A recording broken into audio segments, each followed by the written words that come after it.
안녕하세요. 저는 서울에 살고 있는 40대 초반 남성입니다. 이렇게 많은 분이 들으시는 채널에 제 개인적인 사연을 털어놓으려니 생각보다 많이 긴장되네요. 오늘은 제가 가장 사랑하는 사람과 영영 이별할 뻔했다. 온갖 풍파를 겪고 극적으로 다시 만나게 된 가슴 절절한 이야기를 여러분께 조심스럽게 들려드리려고 합니다. 그 지옥 같은 상황 속에서 제가 어떻게 아내를 지켜내고 가정을 되찾았는지 지금부터 그 이야기를 하나씩 풀어보도록 할게요. 저희 집안은 대대로 의사를 배출한 뼈대 있는 의사 집안이었고 그 덕에 물질적으로는 언제나 풍족한 환경에서 자랐어요. 하지만 그 풍요로움 뒤엔 자식을 자신의 소유물이자 아바타로 여기는 어머니의 지독한 집착과 억압이 도사리고 있었답니다. 어머니는 늘 본인이 정해놓은 완벽한 시나리오대로 제가 살아주기를 바라셨고 자식들의 개인적인 감정이나 꿈 따윈 전혀 신경 쓰지 않았죠. 그렇게 숨이 턱 밑으로 차오르는 극심한 학업 스트레스에 시달리던 전 결국 고등학생 시절 온몸으로 반항하며 무작정 가출을 감행한 적도 있었어요. 하지만 아직 어리고 무력했던 고등학생이었기에 얼마 못 가 부모님께 붙잡혀 질질 끌려오고야 말았습니다. 네가 감히 학생 주제에 가출을 해? 공부를 해야 네가 앞으로 먹고 살 거 아니야. 이게 다 너 잘 되라고 하는 건데 왜 이렇게 바락이야? 의사만 되면 그 이후로 네가 하고 싶은 거 하게 해주면 될 거 아니야. 딴따라 짓을 하든 뭘 하든 절대 간섭 안 할 테니까 제발 의사부터 되고 네 하고 싶은 거 하라고. 알겠어? 어머니의 강력한 학답을 들은 뒤 전 오직 이 지옥 같은 구속에서 벗어나기 위해 음악에 대한 열정을 잡고 영혼을 갈아 넣어 공부에만 매달렸답니다. 그리고 어머니의 숨막히는 집착 속에서 피눈물 나는 노력 끝에 드디어 명문대 의대에 당당히 합격했고 인간의 한계를 시험하는 듯한 본과 실습생 시절에 혹독한 과정을 버텨내며 응급의학과 의사가 되어 일에만 파묻혀 지내는 나날들을 보냈습니다. 오직 앞만 보며 열심히 달려오던 전 어느 주말 병원 동기 결혼식에 참석하게 됐어요. 그런데 그곳 식장 로비 한 구석에서 하객들과 인사를 나누며 해맑게 웃고 있는 한 여성을 본 순간 제 심장이 쿵 내려앉으며 평생 느껴보지 못한 엄청난 감정의 소용돌이에 휩싸이고 말았습니다. 그녀의 단아하고 매혹적인 외모에 단단히 홀려 주변의 모든 소음조차 들리지 않을 정도였는데 알고 보니 그녀는 결혼식을 올리는 동기 아내의 가장 절친한 친구였던 거예요. 전 평생 처음으로 동기 녀석의 옷자락을 붙잡고 제발 중간에서 다리를 좀 놓아달라고 간절하게 매달리기 시작했습니다. 민우야, 오늘 신부님 친구분 중에 베이지색 원피스 입고 오신 여성분이 계셨거든. 혹시 연락처 좀 받을 수 없을까? 나 정말 살면서 첫눈에 반한 적이 단 한 번도 없어 그래. 동기는 와이프에게 물어봐 준다고 했고 결혼식이 끝나고 하염없이 친구의 연락만을 기다리고 또 기다렸습니다. 그렇게 피가 마르는 것 같은 시간이 흐른 뒤 마침내 친구에게서 연락이 왔지만 돌아온 대답은 예상 밖의 완강한 거절이었어요. 하지만 이대로 포기할 수가 없겠더라고요. 전 결국 체면이고 자존심이고 다 내려놓은 채 그 동기 녀석을 붙잡고 매일같이 집요하게 매달리며 끈질긴 부탁을 이어갔습니다. 야, 민우야. 진짜 한 번만 더 와이프분한테 지선 씨 의향 좀 여쭤봐달라고 하면 안 되냐? 네가 중간에서 내 어필 좀 잘 좀 해봐. 진짜 너무 만나 뵙고 싶어 그래. 야, 너 지선 씨가 이미 몇 번이나 소개팅 거절했는지 알아? 우리 와이프가 물어볼 때마다 딱 5마디를 요약해서 철벽을 치더랜다. 돈 벌어야 돼. 이렇게 말이야. 지선 씨 지금 연예인이 남자인 신경 쓸 겨를이 전혀 없는 상태시래. 그러니까 다음에 이 자식아. 돈을 벌어야 한다며 소개팅조차 거절했다는 그녀의 말을 전해 들은 순간 제 머리를 무언가로 콱 맞은 듯한 신선한 충격이 느껴졌습니다. 전 오히려 젊은 나이임에도 불구하고 인생을 저렇게나 책임감 있고 치열하게 열심히 살아가는 사람이라는 점에 그녀를 인간적으로 더 높게 평가하게 됐고 제 호감은 걷잡을 수 없이 커졌답니다. 10번 찍어 안 넘어가는 나무 없다고 하잖아요. 저는 무한 부탁을 이어갔습니다. 그러다 결국 저의 고집에 동기 녀석의 혀를 내두르는 핀잔까지 들으며 전 무려 6번의 눈물겨운 시도 끝에 그토록 갈망하던 그녀의 꿈 같은 첫 만남 길 마침내 쟁취할 수 있었네요.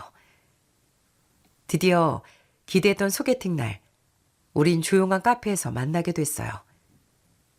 그런데 자리에 앉은 지 겨우 5분 정도 됐을까.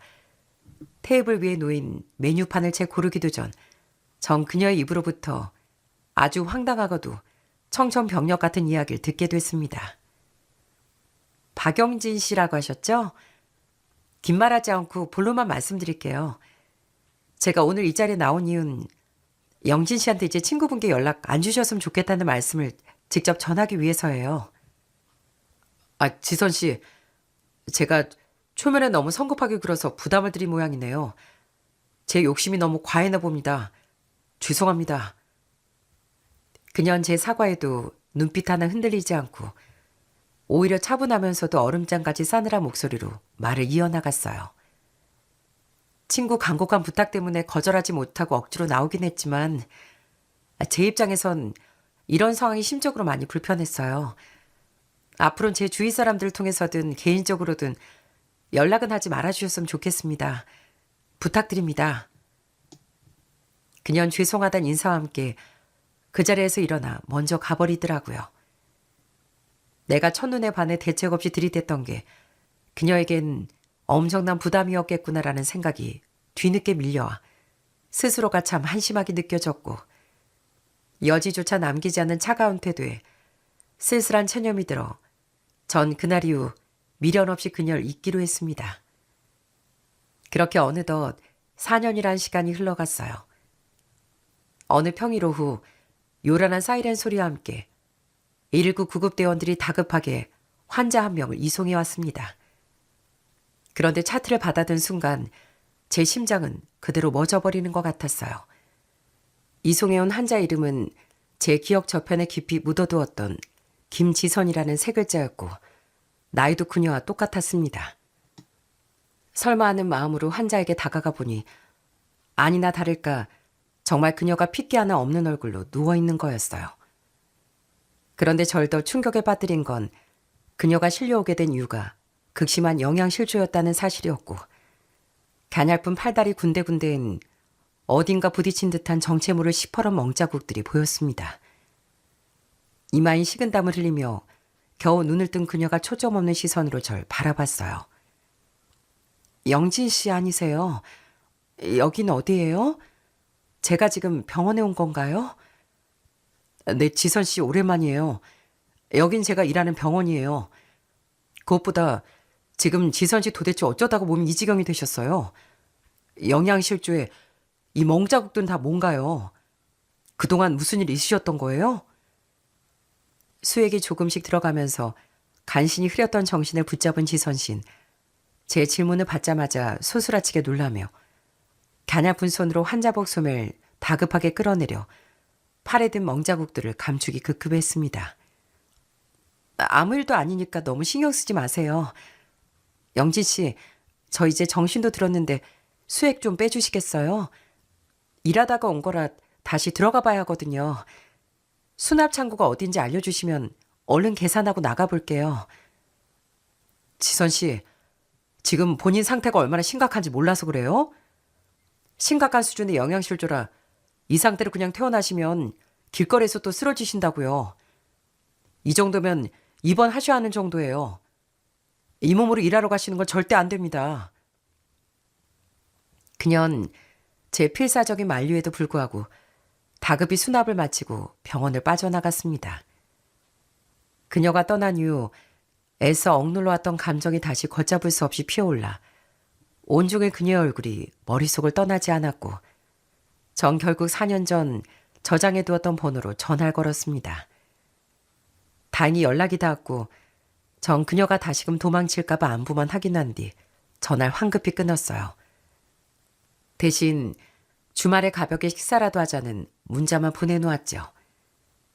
그래도 다행히 그녀에게서 긍정적인 답변을 받아낼 수 있었답니다. 그렇게 약속을 잡고 4년 만에 그녀를 다시 만난 전 그녀가 가진 삶의 무게를 함께 짊어지고 싶어 매일같이 열렬하게 진심을 표현하며 구애를 했어요. 처음에 그녀는 자격지심과 말 못할 사정 때문에 완강히 절 밀어내며 눈물로 거절하더라고요. 하지만 오랜 설득과 끈질긴 노력 끝에 마침내 굳게 닫혀있던 그녀의 마음 문을 열었고 저희 마침내 연인으로 발전하게 됐어요. 그 후 저희는 만남을 거듭하며 서로에 대해 더 깊이 알아가는 소중한 시간을 가졌답니다. 여느 연인들처럼 행복한 데이트를 즐기던 어느 날 그녀는 그 누구에게도 쉽게 꺼내지 못했던 가슴 아픈 가정사 얘기를 제게 조심스럽게 털어놓기 시작했습니다. 오빠, 사실 난 아버지가 일찍 돌아가시는 바람에 아주 어릴 때부터 실질적인 소녀가장 역할을 해오며 살았거든.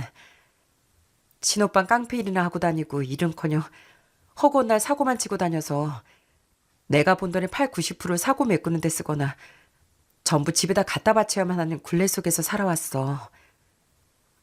그동안 그 무거운 짐을 혼자 다 짊어지고 버텨온 거야? 아휴, 너무 힘들었겠다. 이제라도 나한테 말해줘서 고마워. 그동안 혼자 많이 힘들고 외로웠지? 4년 전 그녀가 그토록 차갑게 선을 그으며 절 밀어내던 진짜 이유는 깡패 오빠의 빚 독촉과 무너져가는 집안을 책임지기 위해 투잡 쓰리잡을 뛰며 연애할 여유조차 없었던 잔인한 현실 때문이었어요.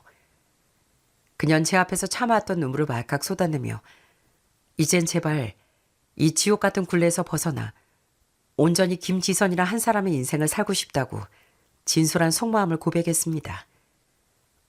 가족을 위해 청춘을 통째로 희생당하고 만신창이에 든 그녀의 처절한 사연을 마주하니 제 가슴은 도려낼 듯 찢어질 것 같더라고요. 오빠는 의사라는 번듯한 직업도 있고 부모님도 훌륭하신 분인데 나같이 불행을 주렁주렁 달고 사는 여자를 만나도 정말 괜찮은 걸까? 내 과거와 가족들이 오빠 발목을 잡게 될까 봐 솔직히 너무 두렵고 무서워. 그런 게 어딨어. 너의 가가 어땠든 내 눈엔 오직 너밖에 안 보여. 내가 가진 모든 걸 걸어서라도 너 하나는 그 지옥에서 반드시 구출해낼 테니까 이제부터 내 손 절대 놓지 마. 알겠지? 그리고 저희는 1년 3개월의 뜨거운 연애 끝에 결혼을 결심하게 됐습니다.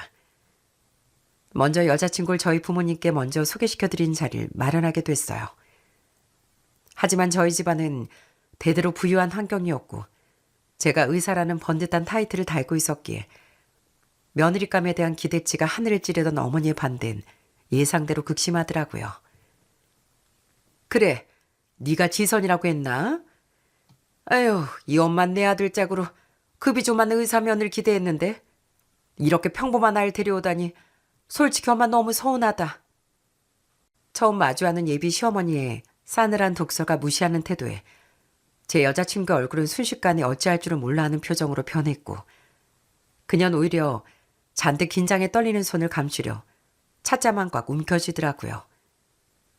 자존심이 상할 대로 상했을 처참한 상황 속에서도 절 위에 억지 미소를 지으며 고개를 숙이는 그녀를 바라보고 있으니 정말 제 가슴이 갈갈이 찢어지듯 속이 상했습니다.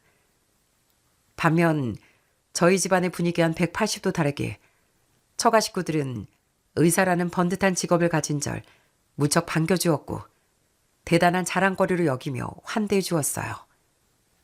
아이고, 우리 귀하디기한 예비사이가 드디어 우리 집에 발걸음을 해줬구만 그래.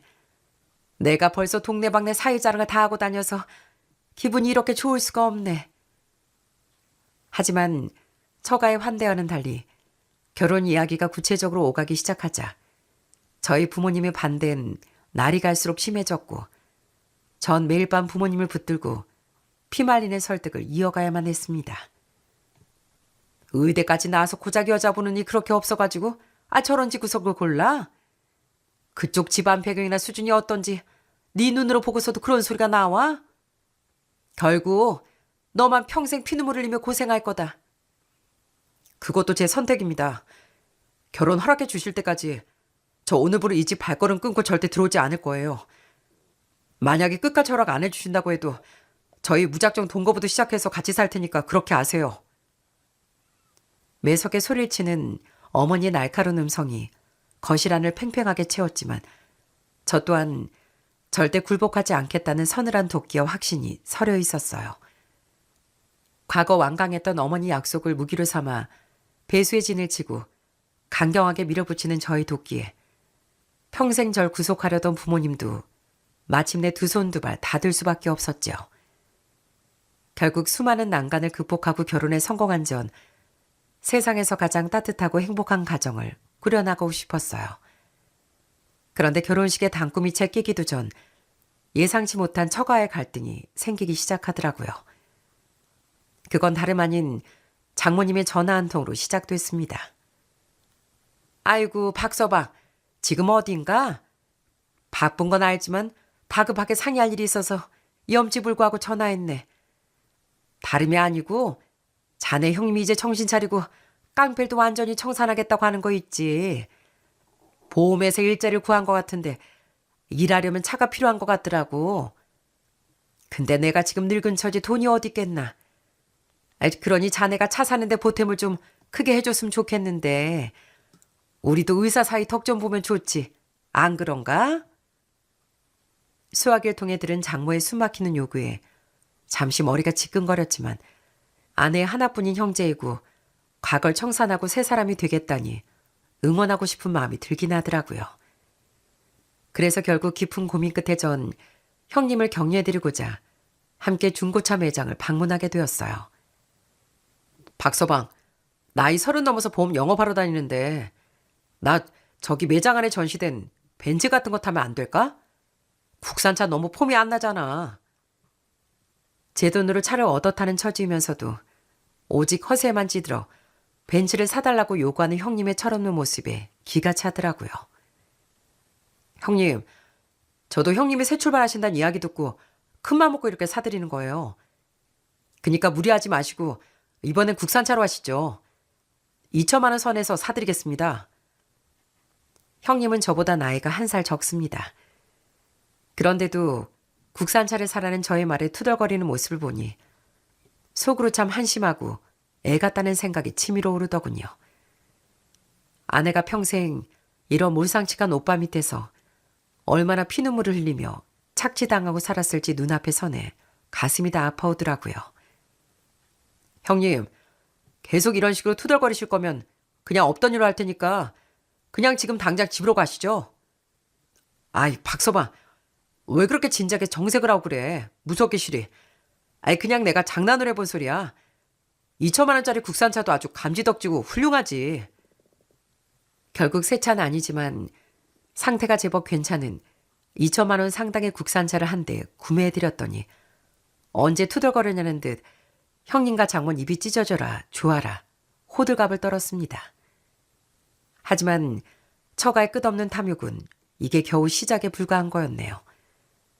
제가 차를 해준 지 얼마 지나지도 않아 이젠 장모님이 또다시 황당한 욕을 늘어놓더라고요. 박서방, 이번 주말이 내 생일인 거 알지?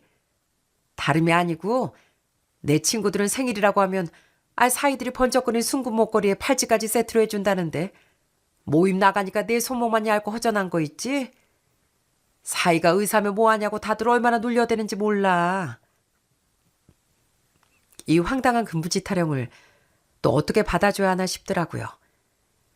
그래도 결혼 후 첫 생신이시니 딱 이번 한 번만 원하시는 걸 해드리자는 마음으로 알겠다고 말씀드린 후 원하시는 장신구를 선물로 준비해드렸습니다.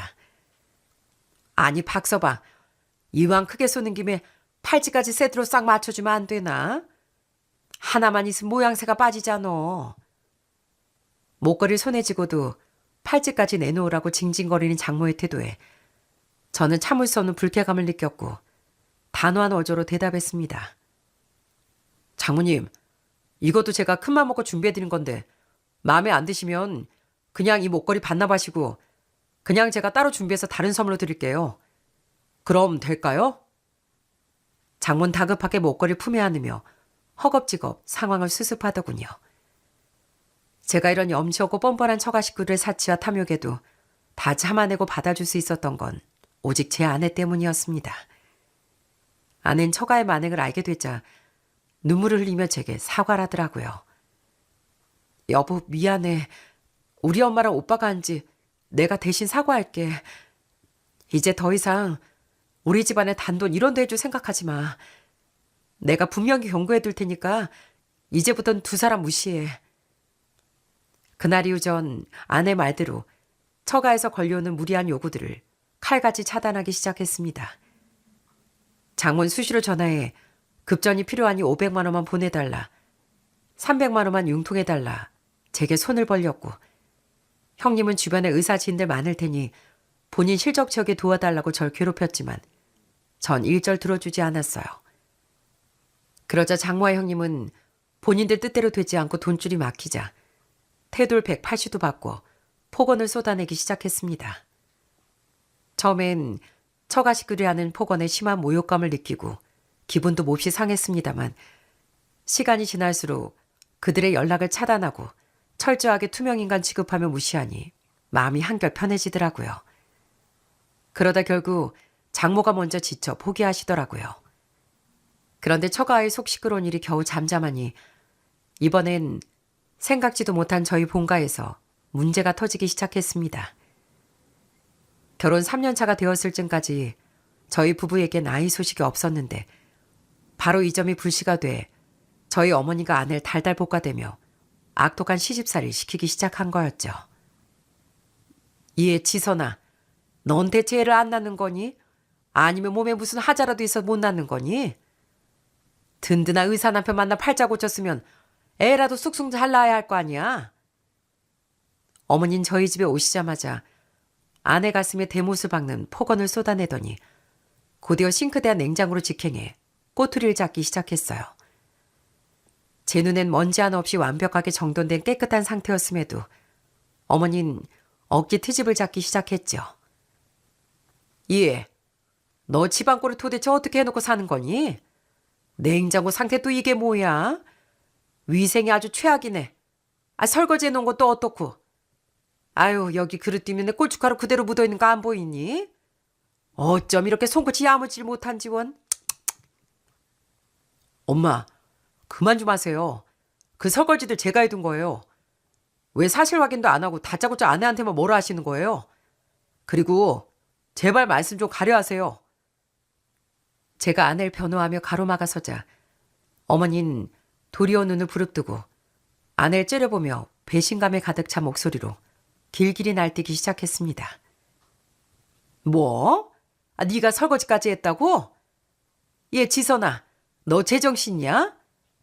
네가 집안에 보탠 게 뭐가 있다고 남편까지 무슨 부리 타니? 그럴 거면 당장 일 집어치우고 집구석에서 살림이나 똑바로 해. 엄마, 이제 그만 좀 하세요. 이럴 거면 앞으로 우리 집에 한 발짝도 찾아오지 마시고 연락도 하지 말아요. 왜 집에 오시기만 하면 우리 아내를 못 잡아먹어 안달이신 건지 도무지 이해할 수도 없고 더 이상은 저도 안 참고 인연 끊을 테니까 당장 나가시라고요. 제가 어머니의 팔을 붙잡고 현관문 밖으로 강제로 밀어내려고 하자 어머니는 더욱 악에 바친 저줄 퍼부어대려는 것 같더라고요. 그런 어머니를 겨우 쫓아내고 문을 걸어 잠갔지만 거실은 이미 폭풍이 휩쓸고 간 것처럼 황량했고 제 가슴은 시커멓게 타들어가는 것 같았죠. 그렇게 소란스러운 날이 잊혀갈 무렵 어느 날 평소와 다름없이 저녁 식사를 마친 후 아내가 무겁게 가라앉은 표정으로 절 바라보며 아주 조심스럽게 먼저 말을 꺼냈습니다.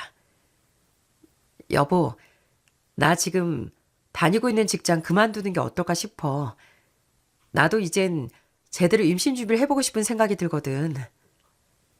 전 아내의 지친 어깨를 따뜻하게 토닥여주며 그녀의 결정을 전적으로 지지해 주었습니다. 사실 그전에도 함께 산부인과를 찾아 종합검진을 받아봤을 때 아내 자궁 상태가 무척 약해 임신하기가 다소 힘든 몸이라는 진단을 의사 동료에게 슬쩍 전해드린 적이 있었거든요. 100% 불임은 아니었지만 확률이 낮다는 말에 전 아내를 달래며 정 안 되면 시험과 나기 시술을 받거나 우리들이 평생 연인처럼 살거나 그것도 아니면 입양까지 고려해보자고 안심시켜 주었죠. 하지만 아내는 무슨 일이 있어도 우리 아이를 낳고 싶다고 단호하게 이야기하곤 했습니다. 그런데 막상 직장을 그만두고 전업주부로 돌아선 이후부터 평소 집순이 성향이 강했던 아내가 이상하게도 집을 비우고 밖으로 나돌아다니는 횟수가 눈에 띄게 빈번해지기 시작했어요. 여보, 나 지금 퇴근해서 집에 들어왔는데 당신 집에 없네? 어디 갔어? 아, 당신 벌써 퇴근했구나. 나 잠깐 고등학교 친구 좀 만나러 나왔어. 금방 들어갈 테니까 먼저 밥 챙겨 먹고 있어. 정 그저 오랜만에 만나는 친구겠거니 하며 대수롭지 않게 넘겼지만 안 하던 행동들은 주중과 주말을 가리지 않고 계속 이어졌습니다. 평소엔 아는 사람 결혼식이라고 해도 어색하다고 절 데리러 가거나 참석도 꺼리던 사람이 요샌 이름도 생소한 지인들의 경조사를 핑계로 매일같이 외출을 하는 거 있죠? 심지어 제가 모처럼 비번을 맞아 주말에 함께 바람이라도 쐬러 가려고 아침 일찍 눈을 떠보면 아내는 이미 옷을 챙겨 입고 현관문을 나서고 있는 겁니다.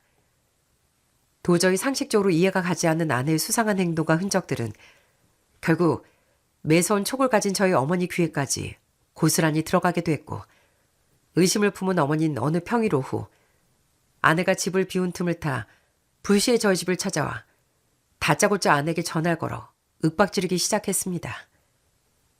이해, 나 지금 너희 집 앞인데 배를 아무리 눌러도 기척이 없구나. 너 대나무도 살림도 안 하고 어디서 뭐라고 돌아다니는 거야?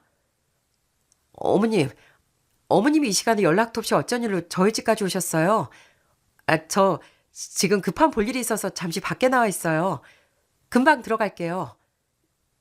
너 왜 말을 더듬니? 너 바람 피우냐? 바람 피우지? 직장 그만두고 숨통 튀니까 딴 놈이랑 눈 맞은 거 아니야? 너 좋은 말인데 집으로 당장 튀어와. 알겠어? 어머니 불효령에 아내는 사색이 되어 헐레벌떡 전화를 끊었다고 합니다. 뒤이어 1시간 뒤 아내가 현관문을 열고 들어서자 도끼 서린 눈으로 아내를 노려보던 어머니는 가방을 집어던지며 무섭게 아내를 취조하기 시작하셨죠. 너 내 눈 똑바로 보고 사실대로 말해. 너 대체 어디서 누구 만나고 온 거야? 그게 제 오래된 고등학교 친구인데 잠깐 커피 한 잔 마시고 왔어요. 친구 누구? 전화 한번 걸어봐. 나한테 확인시켜보라고 얼른. 너 말 못하지? 너 똑바로 말해. 너 대체 누구랑 바람 피우는 거야? 어머니의 추궁과 날카로운 고함에 아내는 입술을 파르르 떨며 아무런 반박도 하지 못한 채 그저 고개만 푹 숙였습니다. 마침 어머니 연락을 받고 급하게 퇴근해 이 모습을 지켜보던 저 역시 평소답지 않게 쩔쩔매는 아내의 모습을 보며 무서운 의구심과 배신감이 심장 밑바닥에서부터 걷잡을 수 없이 피어올랐습니다. 제 눈빛이 흔들리는 걸 포착한 저희 어머니는 옳았구나 싶었는지 이성을 잃고 악을 지르며 아내의 뺨을 향해 매섭게 손바닥을 날렸죠. 찰싹하는 굉음과 함께 아내의 고개가 거칠게 돌아갔습니다. 너, 여우 같은 기집애, 네가 감히 내 금쪽한 의사 아들 눈에 피눈물을 흘리게 해?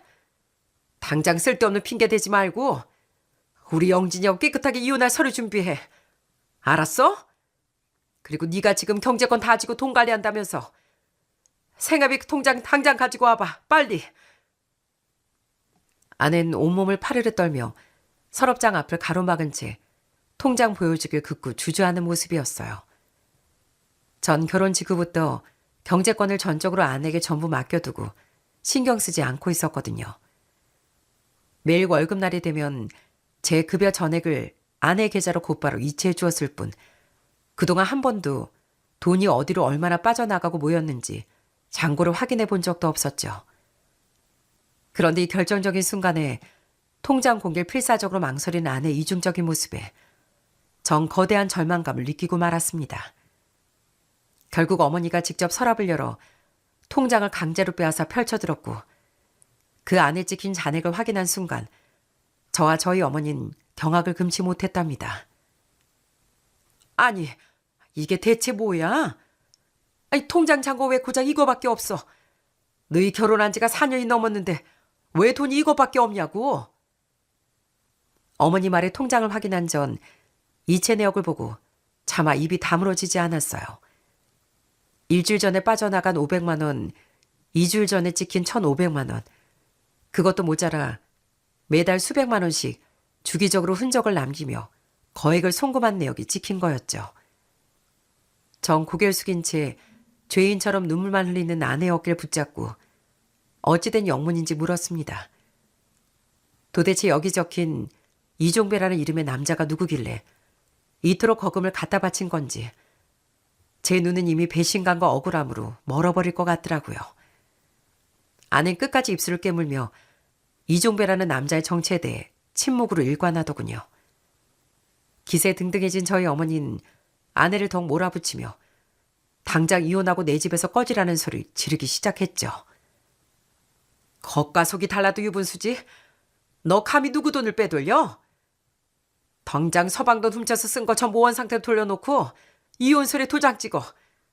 그리고 너 당장 이 집에서 나가. 어머니 이성을 잃고 아내 옷가지를 복도로 집어던지며 아내를 집 밖으로 내쫓아버렸습니다. 뺨이 부어오른 채 눈물범벅이 되어 쫓겨난 아내를 차마 혼자 둘 수 없었던 전 일단 분노를 좀 가라앉히고 아내 뒤를 따라 아파트 밖 가로등 밑으로 쫓아나갔어요. 여보, 제발 부탁이니까 무슨 변명이라도 좀 해봐. 당신 절대 그럴 사람 아니라는 거 내가 제일 잘 알잖아. 나한테만이라도 솔직하게 말해줘. 그 사람 대체 누구야? 여보, 내가 당신 가슴에 지울 수 없는 큰 상처 준 것 같아 미안해. 내가 다 잘못했고 100번 1000번 빌어도 모자란 거 알아. 우리 어머님 말씀대로 그냥 여기까지만 하고 깨끗하게 이혼하자. 아내는 마지막 순간까지도 비밀을 가슴에 묻은 채 절 뒤로하고 어두운 골목길로 도망치듯 사라져버렸습니다.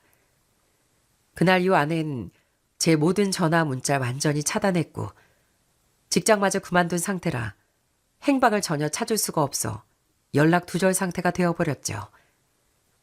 아내는 저의 간절한 문자에도 차가운 대답만 돌아왔습니다. 여보, 제발 내 연락 좀 받아줘. 우리 일단 만나서 얼굴 보고 이야기하자. 어? 내가 다 이해할 테니까 제발 만나서 이야기 좀 해. 애타게 만남을 구걸하는 제 간절한 문자에도 냉정하게 선을 긋던 아내는 급기야 몇 주 뒤 제게 정식으로 변호사를 선임해 이혼 청구 소송장을 보내왔습니다. 위자료 한 푼 청구하지 않은 채 오직 이혼만을 요구하는 소송장을 보내오자 제 본관 그야말로 발칵 뒤집히고 말았죠. 이거 봐라. 찔리는 게 있고 뒤가 구리니까 변호사 뒤에 숨어서 대뜸 이혼장부터 보내는 거 아니냐고. 아휴, 발칙하기도 하지. 넌 머리에 피도 안 마른 놈처럼 언제까지 그 대단한 아내 편 들고 감싸고 돌 거야? 너도 정신 똑바로 차려 이놈아. 시간 일러 결국 저흰 이혼 도장을 찍고 남남이 되고 말았습니다. 이혼은 넉 달이라는 시간이 흘렀고 전 본가의 권유를 뿌리치고 추억이 깃든 신혼집에서 홀로 지내고 있었죠. 그러던 어느 주말 일을 마치고 지하철을 이용해 집 있는 천호역에 내렸을 때 영내가 시민들로 웅성거림이 모여있는 광경을 목격했습니다.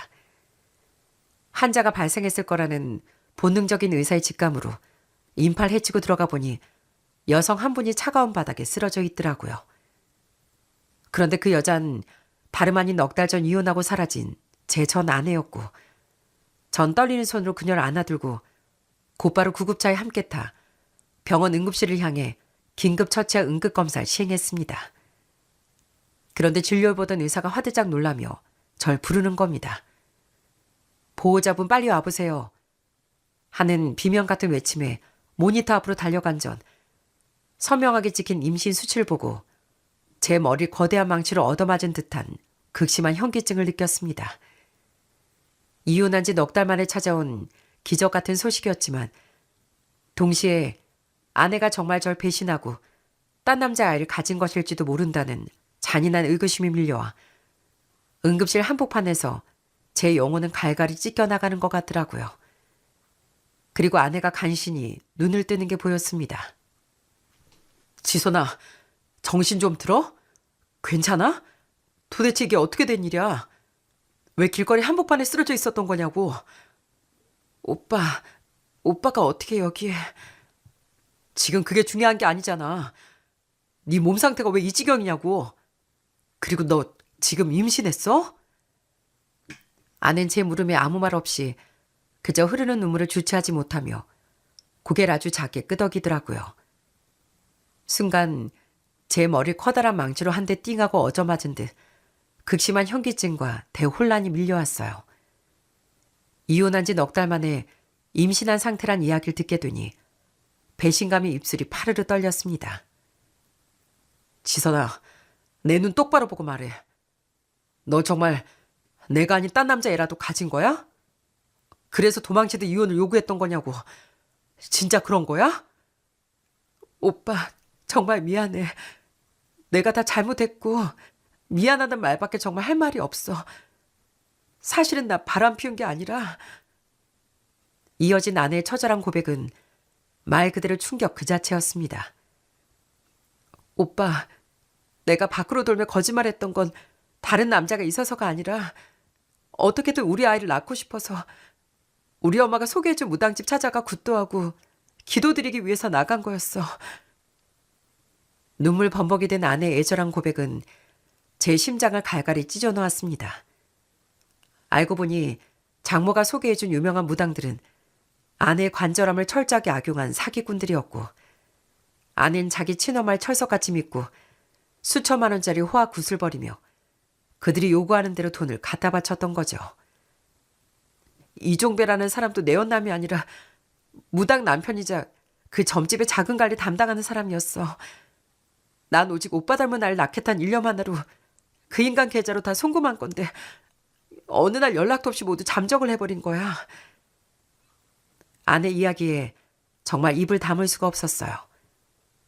하지만 아내가 이렇게까지 미신에 매달려 조급하게 굴었던 근본적인 원인은 바로 저희 어머니 협박 때문이었다는 사실이었어요.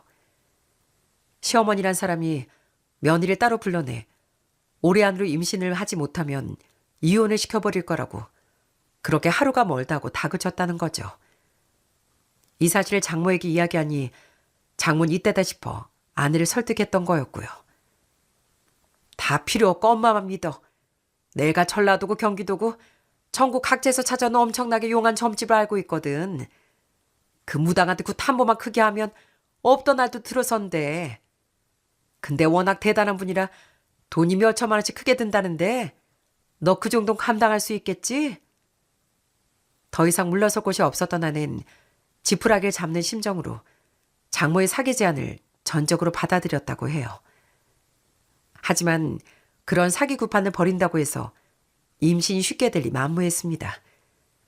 그리고 그들에게 사기를 당해 몸과 마음이 극도로 지쳐가던 그 타이밍에 불시에 저희 어머니가 들이닥쳐 통장 검사라고 머리실 잡아 쫓아내버린 거였죠. 아낸 그 순간 자신이 멍청하게 사기를 당해 남편의 돈을 날려버렸다는 죄책감에 차라리 자신이 모든 오명을 뒤집어 쓰고 이혼해주는 게 낫겠다는 결심이 들었다고 했습니다. 지선아, 너 바보야? 도대체 왜 그랬어? 나한테 사실대로 이야기했으면 내가 말렸을 거 아니야. 내가 무당한테 돈을 수천만 원 쓰겠다고 솔직하게 이야기했으면 오빠가 믿어줬겠어? 그리고 엄마가 이 사실을 알리는 순간 부정탄다고 어디에도 말하지 말라고 신신당부해서 난 정말로 부정탈까 봐 아무 곳에도 말 못했던 거야. 전 통곡을 하며 사색이 된 아내를 품에 바스러지도록 꼭 껴안았고 서럽게 오열하는 아내와 함께 응급실 한복판에서 한참을 소리내 울부짖었답니다. 여보, 나라도 미리 알아주지 못해서 미안해. 이제 내가 다 알았으니까 이제 아무 걱정하지 마.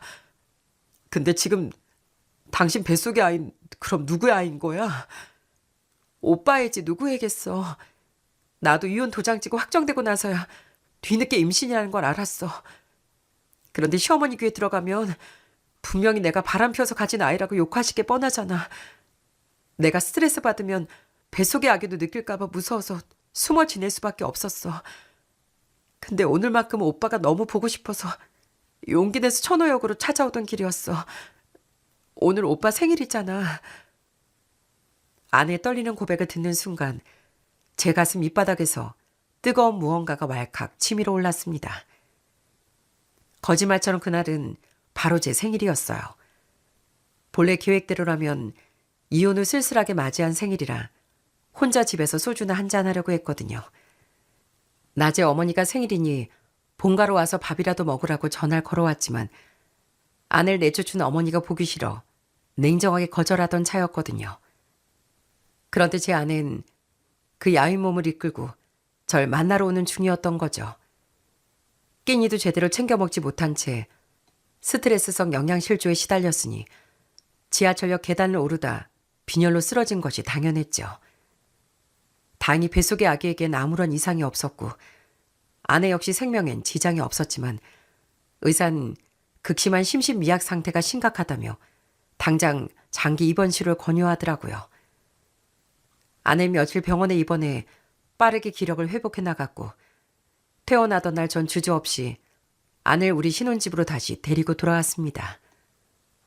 오빠, 내가 돈도 다 날려먹은 죄인인데 다시 이 따뜻한 집에 다시 발을 들일 자격이 있는 사람일까? 나 너무 무섭고 오빠한테 미안해. 지선아, 그게 무슨 말도 안 되는 소리야. 넌 사기를 당한 피해자일 뿐이야. 넌 이제부터 네 뱃속의 아이와 건강만 생각해. 두 사람 내가 꼭 지켜줄 테니까.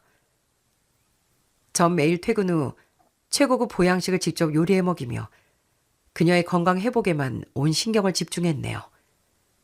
그리고 이 모든 임신 사실과 아내의 사연을 저희 본가 부모님께 말씀드렸죠. 하지만 사람은 역시 절대 쉽게 변하지 않는 법이더라고요. 제 아내의 눈물겨운 사연과 초음파 사진을 확인한 어머니 입에서 나온 첫마디는 사죄나 눈물이 아니라 불신과 의혹의 독설이었답니다. 야, 파경진. 지선이 그 기집애가 밖으로 돌며 이종배라는 무당 남편 놈이랑 무슨 짓을 했는지 안 봐도 훤한데? 이 애가 네 핏줄이라는 걸 어떻게 믿니? 난 법적으로 유전자 검사 결과서 내 눈앞에 들이밀기 전까진 전혀 절대 내 며느리를 안 받아들이고 못 믿는다. 엄마, 제발 좀 그만하세요. 지선이가 누구 때문에 이렇게 됐는데요? 엄마가 저 없을 때 지선이 불러내 1년 안에 애 못 낳으면 이혼하고 이 집에서 나가라고 닥달하셨다면서요. 그런 엄마가 대체 무슨 자격으로 그런 말을 하세요? 결국 엄마의 극악무도한 시집살이 때문에 지선이가 사기꾼들에게 걸려들어서 이 사단이 난 거라고요. 아시겠어요? 제가 언제까지 엄마 꼭두각시 노릇이 나는 철부지 어린아이인 줄 아십니까? 저 오늘부로 어머니의 모든 천륜을 끊고 자식 인연도 완벽하게 쌓아버릴 테니까 그리 아세요. 어머니 끝없는 탐욕과 잔인함에 정이 완전 떨어져 버린 전 그 자리에서 본가 식구들과 완벽하게 담을 쌓고 연락을 두절해버렸답니다. 그리고 그 길로 곧바로 처가의 장모와 사기꾼 가짜 무당 일당을 형사 대리인을 선임해 사기 및 공갈 협박죄로 경찰서에 전격 고소장을 접수했습니다. 그런데 경찰 수사 결과 장모가 소개한 그 무당은 신기가 진작에다 빠져나간 무당이었고 사기 혐의로만 전과 5범을 달고 있던 상습 무속 사기꾼이었다고 합니다.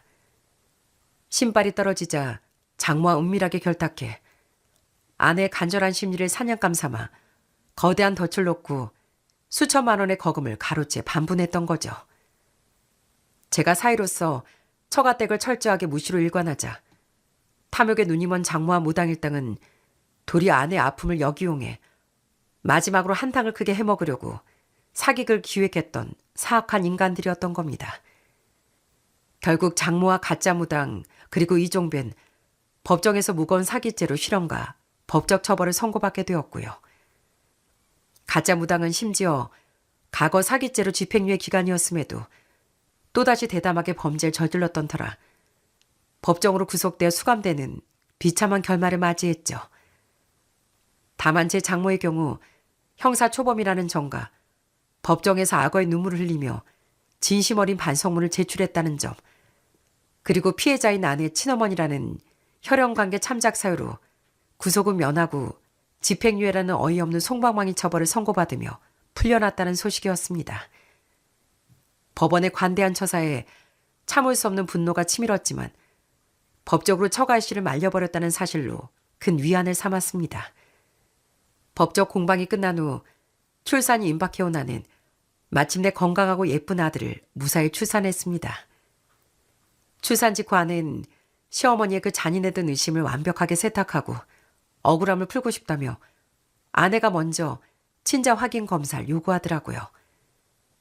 검사 결과는 당연히 99.9% 확률로 제 친자였고 제 어머니의 친손자가 확실하다는 감정서까지 발부됐습니다. 저는 그 감정서를 들고 본가로 찾아가 거실 바닥에 보기 좋게 휙 던져버리며 이야기를 했어요. 여기 유전자 검사 결과서 나왔습니다. 어머니 똑똑히 눈 크게 뜨고 확인해 보세요. 99.9% 제 친아들이 맞고 어머니가 그렇게 대를 이어야 한다던 귀한 친손자가 확실하니까 더 이상 제 아내 보고 불륜이니 뭐니 괴롭히지 마시라고요. 아니, 이럴 수가 없는데 그 여우 같은 년 통장에서 돈이 그렇게 수천만 원씩 빠져나갔는데 이럴 리가 없어. 정말 내 손주라고? 뒤늦게 사태의 심각성을 깨달은 어머니는 아내에게 눈물로 사죄하고 싶다고 용서를 구했지만 아내는 과거 시어머니 목소리나 이름만 들어도 자다가 온몸을 파르르 떨며 발작을 일으키는 극심한 트라우마를 겪고 있었기에 어머니 사과를 단호하게 거절하더라고요. 그렇게 제 아내는 처가와 본가라는 양쪽의 괴물 같은 쇠사슬을 완벽하게 끊어내고 오직 저와 함께 사랑스러운 아이를 키우며 매일 밝은 미소로 치유하는 행복한 삶을 살아가고 있습니다. 아이의 첫 돌잔치 때도 양가 식구들은 단 한 명도 초대하지 않은 채 오직 저희 세 식구만을 소박하고 눈물겨운 조촐한 파티를 열어 아들의 생일을 축하해줬습니다. 시간이 흘러 어느덧 이 지옥 같은 폭풍이 지나간 지도 2년이란 세월이 흘러갔습니다.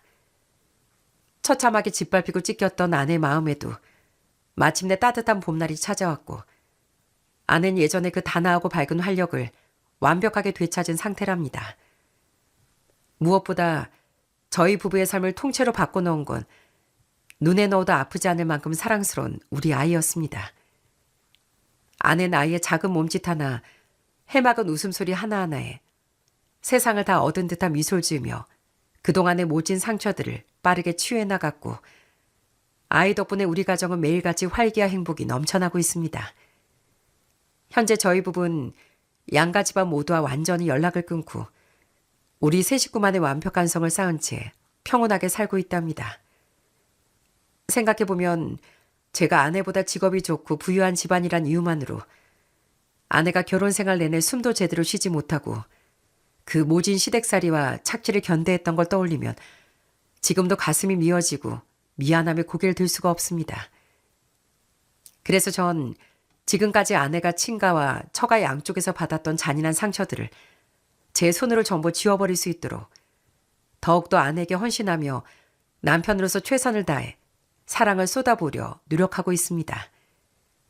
오늘 저희 긴 사연을 들어주신 여러분께서도 앞으로 제 아내가 과거의 굴레에서 벗어나 진정한 행복을 찾을 수 있도록 많이 응원해 주시길 바랍니다. 그럼 사연 들어주셔서 정말 감사드립니다.